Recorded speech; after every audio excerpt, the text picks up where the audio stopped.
Bismillahirrahmanirrahim. Assalamualaikum warahmatullahi wabarakatuh.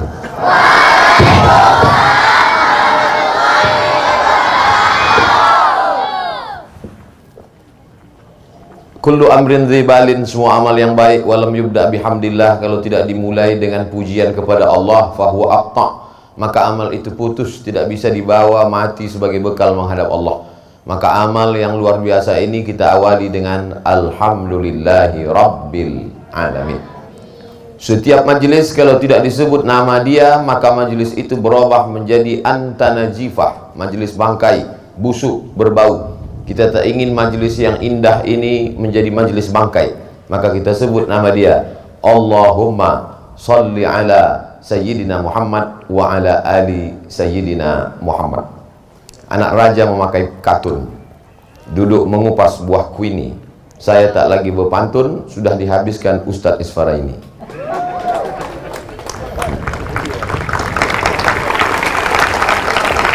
Yang sama-sama kita hormati pimpinan Pondok Pesantren Ulul Ilmi Cendekia, kemudian pimpinan yayasan Bapak Datuk Dr. Hardihud, para wali santri, para guru. Tak dapat saya sebut satu persatu, yang besar tak dihimbau gelar, yang kecil tak disebut nama. Insya Allah kita semua dimuliakan Allah Subhanahu wa Ta'ala. Amin ya Rabbal Alamin. Begitu sampai, biasanya tradisi orang Melayu kalau sampai dikasih tepak sirih, memakan daun sirih beserta pinang, beserta gambir. Apa filosofinya? Supaya tamu itu tahu mana yang palit, mana yang pahit, mana yang kelat, mana yang pedar, mana yang pedas, dan semuanya ditelan. Habis semuanya. Sepenuh dengan filosofi.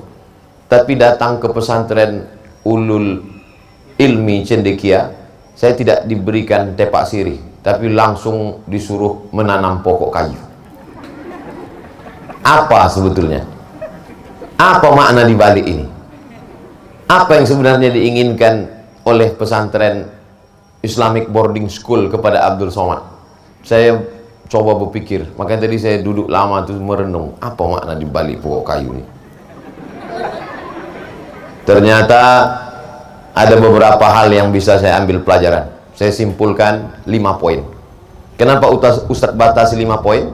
Ya terserah saya yang ceramah.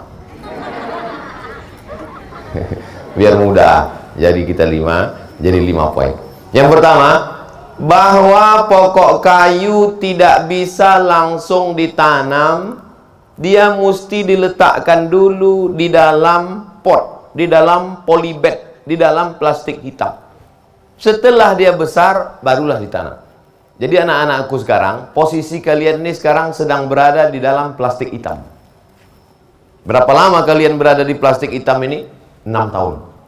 Nanti setelah kalian menjadi pohon yang siap dipindahkan, terserahlah, ada di antara kalian yang dapat beasiswa ke Al-Azhar Kairo Mesir. Ada pula yang dapat beasiswa ke Jepang. Ada yang ke Harvard University. Ada yang ke McGill University Kanada. Ada pula yang kerja di kapal tongkang. Tak ada yang mengaminkan satu pun. Memang dia di kapal tongkang, tapi seluruh kapal tongkang di Indonesia ini dia yang punya.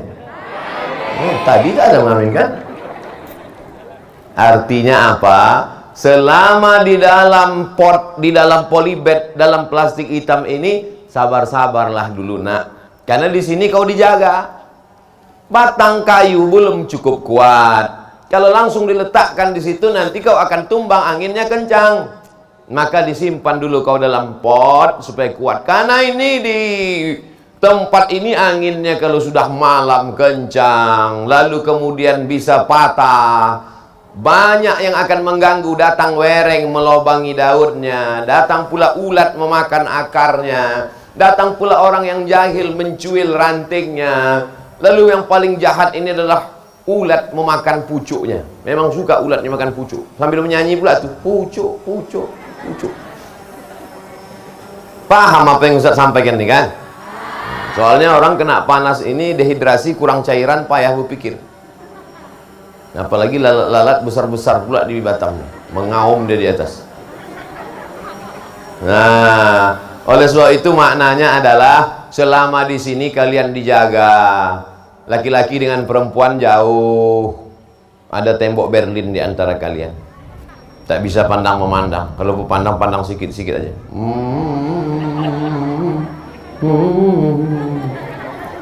Kalian terjaga, tak ada pacaran, menutup aurat, roknya panjang, bajunya panjang. Lalu kemudian yang laki-laki juga begitu, tak ada game online, tak ada PlayStation, tak ada warnet, tak sibuk dengan kalian hanya belajar saja di sini, belajar nahu, belajar soraf, belajar mantik, belajar bayan, belajar ma'ani, belajar mahfuzat. Tapi tetap di kepala kalian itu ada fisika, biologi, kimia, matematika, bahasa Arab, bahasa Inggris. Nanti kelak sampai masanya kalian menjadi pokok kayu yang siap dipindahkan, barulah kalian keluar dari pot ini. Kenapa Ustaz tak ceramah, duduk aja di kursi, kan enak, nyaman. Biar supaya ada alasan saya cepat berhenti kepanasan. Itu poin yang pertama dari makna menanam pokok kayu tadi.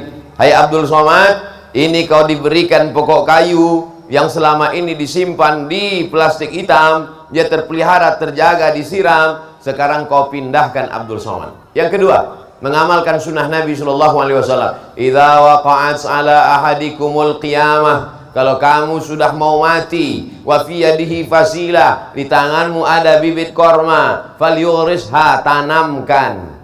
Nabi menyuruh, kau sudah mau mati, di ruang ICU, judul lagunya Setengah Napasku Pergi. Sudah mau mati udah, tapi di tanganmu ada bibit korma, tanam apa tak tanam? Falyughrisha, tanamkan.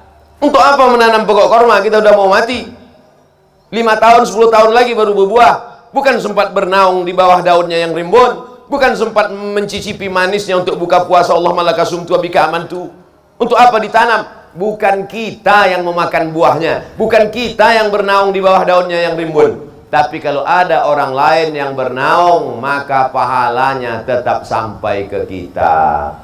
Disuruh Abdul Somad menanam. Pokok jambu ini nanti akan besar, berbatang, bertunas, bercabang, berputik, berbunga, dan berbuah. Datang orang memakan buahnya, pahalanya sampai ke makam Abdul Somad di Pekanbaru. Tapi cuma 5% aja. Yang 95% bagi-bagilah. Ada ketua yayasan, ada guru-guru, ada direktur pondok pesantren Islamic Boarding School. Maka ini semua berbagi-bagi pahala. Nanti 5-10 tahun lagi datanglah wali-wali santri, datang menjenguk anak-anak mereka, penuh, duduk ada di antara mereka situ, bernaung dia di bawah pokok jambu yang rimbun, yang rindang ini, mengalir juga pahalanya. Datang tawon, memakan bunganya, diambilnya manisannya, mengalir pahalanya. Mamin muslimin yazra'u zar'an, kalau ada seseorang yang menanam tanaman pokok kayu, semua kemudian dimakan oleh tairun, burung, dimakan oleh bahimatun, hewan, dimakan oleh insanun, manusia, maka mengalir pahalanya, dan itu terhitung sebagai sedekah. Itulah betuahnya Abdul Somad yang punya pokok kayu. Ulul ilmi cendekia yang menyediakan pokok kayu, ulul ilmi cendekia yang punya tanah, ulul ilmi cendekia. Abdul Somad tinggal menanam aja, tapi pahalanya dapat juga Abdul Somad. Oleh sebab itu maka jangan pernah berhenti berbuat baik. La tahqiranna minal ma'rufi syai'a. Jangan pernah kau sepelekan perbuatan baik walaupun kecil, hanya menanam pokok kayu. Sekarang besar baliho tertulis one man one tree, satu orang menanam pokok kayu, dinas kehutanan. Itu bukan dinas kehutanan, itu sunnah Nabi, disuruh kita menanam pokok kayu. Setiap bicara tentang apapun dalam Quran selalu pokok kayu yang dijadikan sebagai contoh. Bicara tentang iman, akarnya menghunjam ke tanah, wa far'uha fis sama, cabangnya sampai ke langit. Bicara tentang iman diumpamakan seperti pokok kayu, terhunjam akarnya ke tanah, akar tunggal, pucuknya akan sampai ke langit. Al-imanu bid'un wa sab'una syu'bah. Iman itu 73 sampai 79 cabang. Pokok kayu, a'laha, cabang yang paling tinggi dari iman, la ilaha illallah. Wa adnaha, cabang yang paling rendah, imatatul adza anit thariq, membuang sampah, membuang duri, membuang sesuatu yang mengganggu di jalan. Iman 73 sampai 79 cabang. Iman tak nampak, tapi dinampakkan dalam bentuk perumpamaan pokok kayu. Bicara tentang sedekah. Masalul ladzina yunfiquna amwalahum fi sabilillahi kamasali habbah ambatat sab'a sanabil wa fi kulli sumbulatin mi'atu habbah wallahu yudha'ifu liman yasha wallahu wasi'un alim. Orang yang bersedekah, cerita tentang sedekah pun pokok kayu juga. Kamasali habbah, macam satu biji. Ambatat sab'a sanabil, satu biji ditanam, tumbuh 7 cabang. Wa fi kulli sumbulatin mi'atu habbah, dalam setiap cabang ada 100 biji.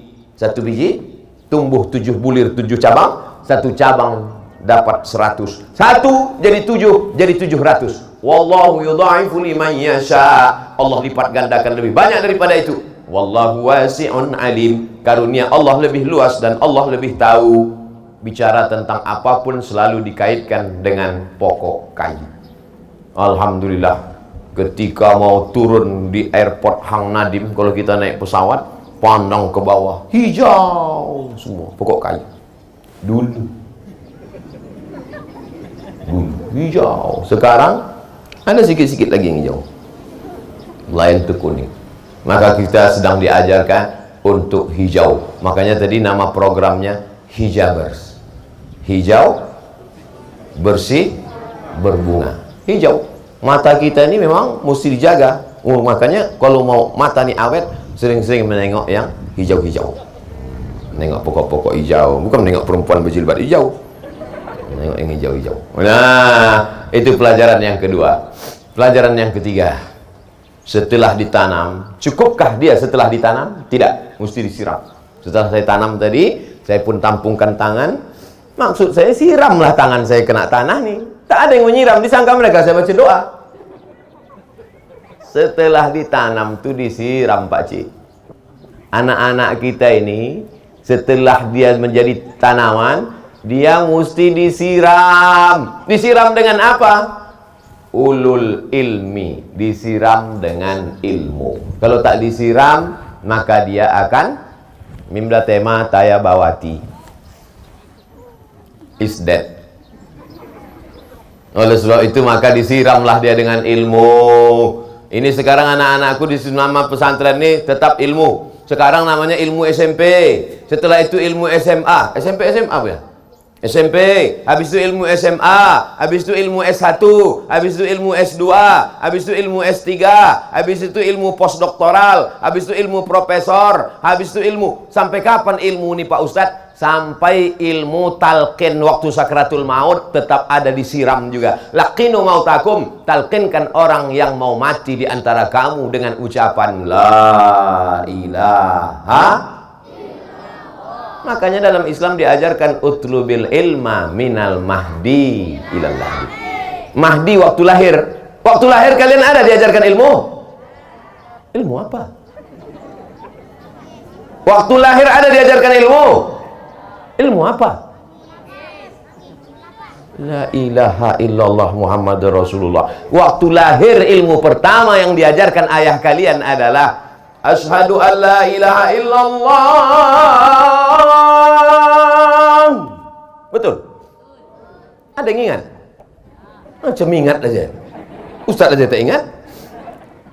Ilmu pertama yang diajarkan ayah kalian adalah Asyhadu an la ilaha illallah. Yang dulu tak diazankan, angkat tangan. Biar Ustaz bariskan nanti, Ustaz azankan. Waktu lahir kalian di Buayan diajarkan la ilaha illallah ke telinga sebelah kanan. Tak ada satu pun ayah-ayah kalian nih yang waktu kalian lahir, nanti kau kusekolahkan ke Jepang. Tak ada. Ilmu pertama disiramkannya ke kepala kalian adalah ilmu. Lalu kemudian ilmu terakhir, dua gendangnya. Kalau dia mati duluan, kita membisikkan ke telinga dia. Kalau anak mati duluan, ayah itu 2 kali. Hai anakku, dulu waktu kau lahir ku bisikkan ke telingamu azan, dan saatnya kau mau mati nak, aku juga yang membisikkan ke telingamu sebelah kanan, talqin namanya, la ilaha illallah. Meleleh air mata ayah 2 kali. Pertama saat anak lahir, kedua saat anak ditalqinkan mau sakratul maut. Makanya kalau ada orang nampak sakit keras, bisikkan ke telinganya, la ilaha illallah. Tapi sakit keras, demam-demam puyuh jangan. Ini baru bersin 2 kali, datang ibu tuh, la ilaha, belum lagi gitu. Oh cepat aja aku kau mati gitu. Mesti disiram. Orang kalau tidak disiram dengan ilmu ini, masya Allah, na'udzubillah, tak ada gunanya cerdas. Cendikia itu artinya cerdas. Ada gunanya cerdas kalau tak ada ilmu? S1, S2 di Inggris. Kira-kira kalau ada orang S2 di Inggris berilmu atau tak berilmu? Berilmu.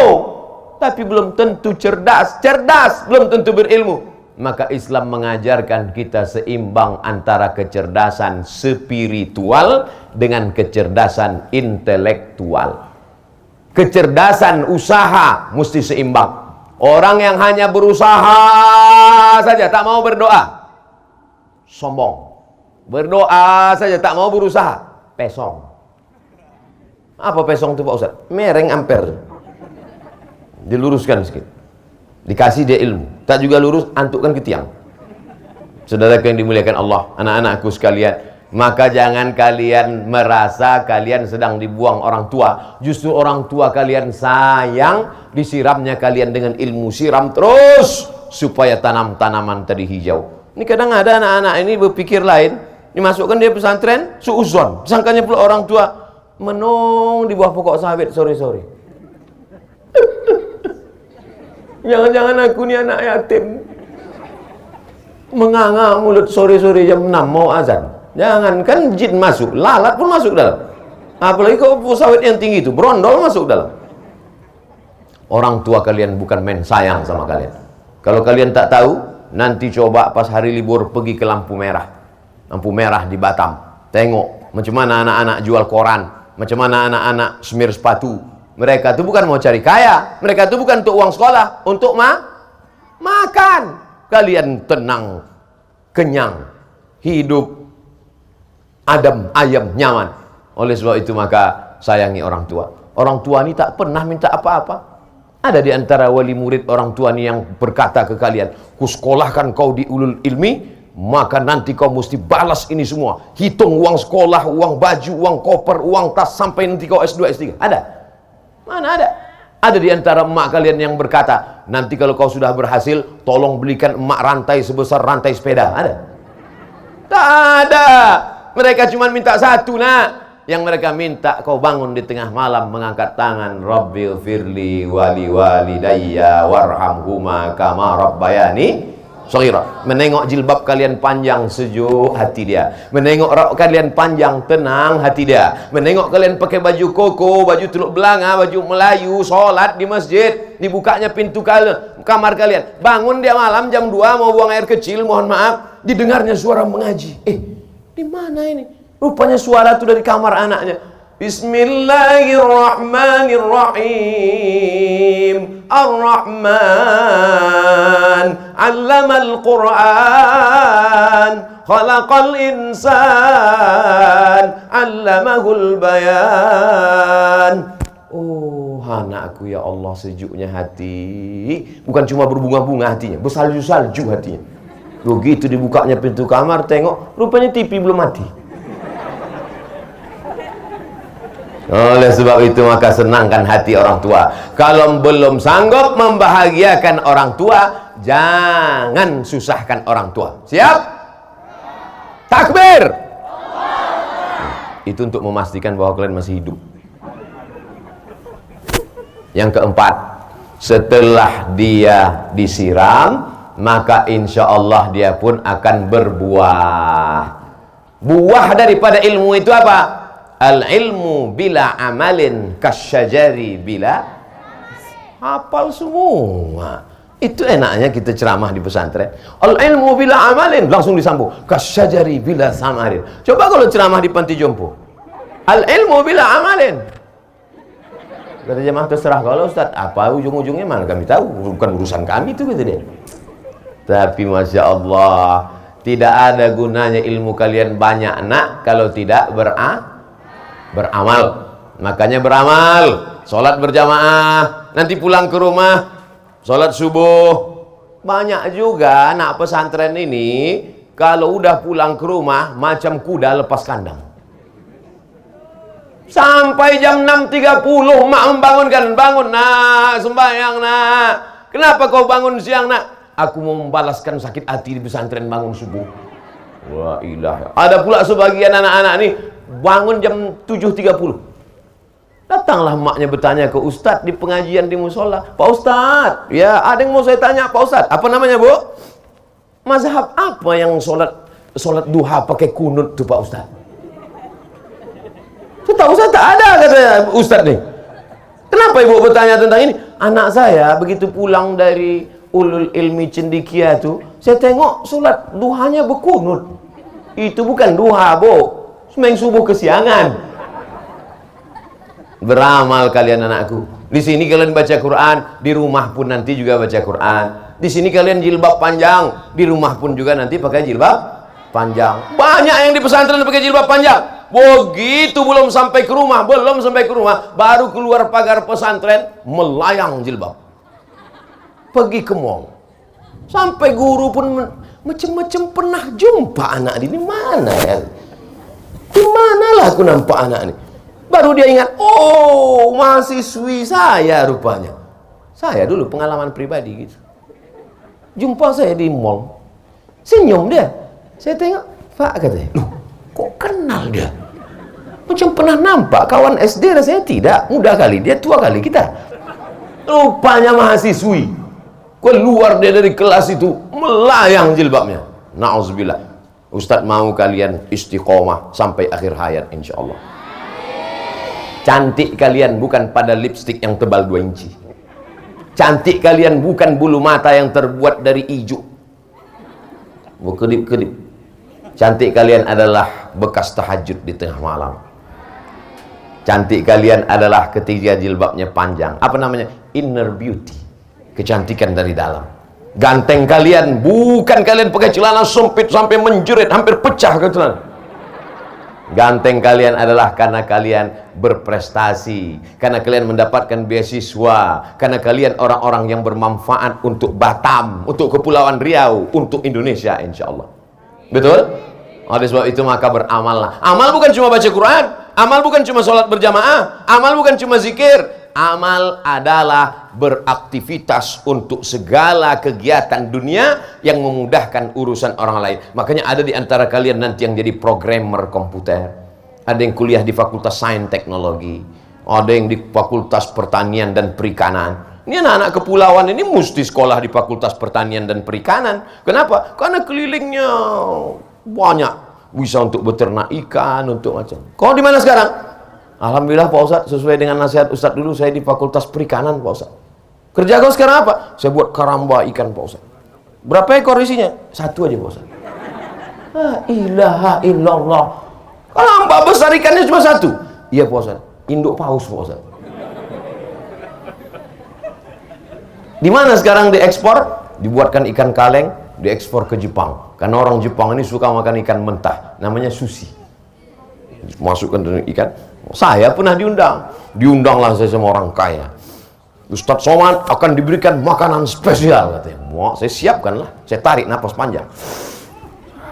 Tak berapa lama datang ikan mentah. Mana masaknya ini? Cuman saya bertanya, enggak, masa S3 bertanya? Saya tak ada nanya, saya aja. Senyum dia senyum saya. Cuman dalam hati saya, gimana makannya ini? Saya tak mau makan. Saya tengok dulu orang di sebelah, diambilnya supit yang gini-gini itu, masukkannya ke apa namanya, kecap-kecap itu. Saya gitukan pula, saya masukkan pula, dimasukkannya ke mulut, masuk. Habis itu dia senyum, tak sanggup saya senyum, mau muntah saya. Ikan mentah pula dimakan. Oleh sebab itu mereka memang suka makan ikan mentah nih. Kita panggang sampai hitam, sampai gosong, baru kita makan. Oleh sebab itu memang kita ini habis waktu dulu karena memasak ini. Oleh sebab itu maka anak-anakku sekalian, nanti kalian akan menjadi entrepreneur, businessman. Udah berapa menit saya ceramah? Padahal maksudnya saya biar panas nih, biar agak kultum 5 menit aja tadi. Tapi karena semangat di depan santriwan santriwati ini, yang terakhir, yang kelima, berbuahlah dia sudah. Berbuah nanti kan? Tak ada yang yakin lah. Insya Allah. Tapi Datuk Hardi, Bang Hardi tak adil dia. Saya dikasihnya jambu, pas giliran dia mangga. Aduh. Anak-anak jujur, jangan jujur. Anak-anakku pilih jambu apa mangga? Mangga semua. Terserahlah mau jambu mau mangga. Akan datang kalau disuruh lagi, ini pelajaran buat saya. Akan datang kalau saya pergi ke pesantren lain, Islamic boarding school, disuruh nanam, saya tanya dulu apa pokoknya. Ini tanam, kata orang tanam, rupanya punya awak jambu, punya dia mangga. Mau jambu mau mangga, bukan itu yang penting anakku. Yang penting ketika dikupas tak berulat. Untuk apa mangga berulat? Insya Allah mangga ini pun tak berulat juga. Karena kalau kita doakan mangga orang berulat, jambu kita tak berbuah. Oh, jambu cantiknya bukan main. Pokoknya besar, rantingnya mekar, daunnya hijau, diputiklah jambu. Betapa kecewanya begitu dibuka, rupanya berulat. Bisa dimakan? Tak bisa dimakan. Baru saja ada sarjana terbaik Fakultas FMIPA, berprestasi, pernah dapat menang tender, tapi ternyata na'udzubillah, sampai hari kiamat jangan sampai anak cucu kita macam ini ikut mutilasi, memotong-motong, menggergaji jenazah. Itu jaminankah kecerdasan? Jaminankah IP 4? Tidak. Oleh sebab itu jangan sampai jambu ini busuk. Jangan sampai jambu ini busuk. Insya Allah jambu-jambu dan mangga-mangga ini tak ada yang busuk insya Allah. Semuanya bisa dinikmati. Maka ketika kalian nanti berjadi, kami ini anak-anakku yang dimuliakan Allah Subhanahu Wa Taala, kalian inilah masa depan Indonesia. Kalian ini masih muda-muda semuanya. Betul apa salah ini? Kalian masih muda. Nanti 20 tahun akan datang, 2040, 2050, ini bapak-bapak ini meninggal semua. Ibu-ibu ini habis, sudah punah. Ustaz Somad ada lagi. Dia memang agak lama sedikit. Mati ini bukan kita bisa prediksi. Tapi yang paling penting itu adalah kita persiapan mati. Apa yang dipersiapkan? Di antara yang dipersiapkan itu adalah waladun solehun, anak yang soleh. Mati Abdul Somad, masuk ke liang lahat, ditanam dimakan cacing tanah, tapi alam barzahnya lapang, kuburannya lapang. Kenapa? Karena doa dari pelajar santriwan santriwati dari Ulul Ilmi Cendekia Integrated Islamic Boarding School, unggul, islami dan cerdas. Allahu Akbar. Anda ingin anak Anda tumbuh hijau, subur, islami, cerdas? Daftarkan segera sebelum tanggal penutupan berikut ini. Upload, subscribe, like and share. Terima kasih atas segala perhatian. Mohon maaf atas segala kesilapan dan kekhilafan. Wassalamualaikum warahmatullahi wabarakatuh.